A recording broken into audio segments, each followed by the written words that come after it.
Guten Tag! Ever wonder where do horror films get their concept from and why do they like to use such exaggerating styles? Let us talk about where it all started, German Expressionism cinema. So, what exactly is German Expressionism?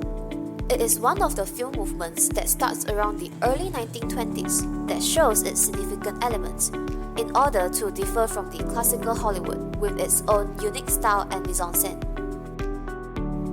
It focuses more towards the emotions and feelings of the characters instead of understanding the whole film. The filmmakers have a strong personality that pushes things to the max, producing their own concept and visual according to film noir. The most common element is the use of mechanism approach, as well as the expressive styles such as non-standard cinematic framings and gothic elements. The lighting also focuses on the dark contrast, dreamlike atmosphere that creates the surrealism settings.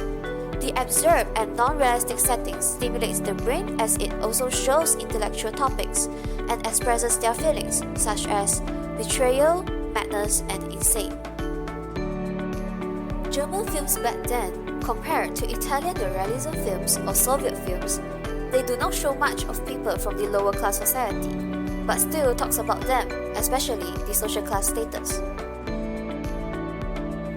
The German Expressionism cinema may have taken over the international film market.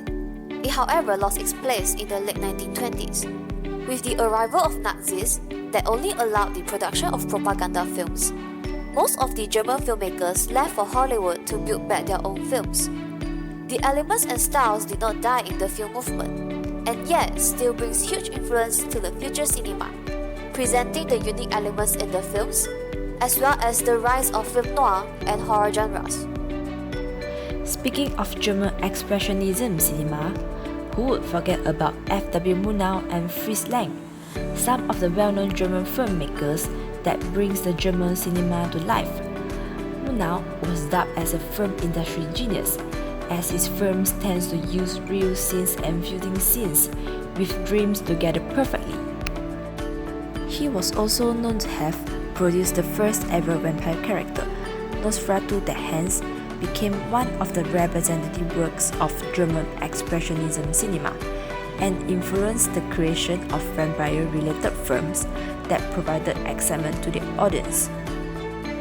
Murnau is one of the early directors that skillfully applies the use of montage in his films that helps to lead the narration of the story. Along with use of light and shadows that also represents the elements of German cinema, it creates an eerie atmosphere and the character's dark mind. Another style of Murnau is the use of unchained camera technique, where the shot will either dolly, track, pan, or tilt continuously to portray the character's feelings, expressions, and viewpoints. He also uses shaky lens and fuzzy pictures to remind the audience that they are now seeing the dreams of the specific character. Fritz Lang, the father of German Expressionist cinema, is one of the German filmmakers that brings out the distinctiveness of German cinema and hits the top of the film market. One of his well-known representative works includes Metropolis. It is one of the highest budget films at that era, and with many filmmakers attempting to recreate a similar film of it. Fritz applies the use of contrast lightings in his films, as well as the use of angry mobs and outfit choices to show the society class of the people. Metropolis became a huge influence to the future films for its use of mechanical elements that show its uniqueness and influenced future filmmakers to apply the same technique.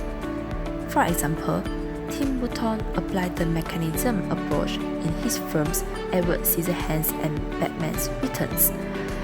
Another element that was seen is the use of people with power, showing that they are able to influence the people around them once a person has the power to do so.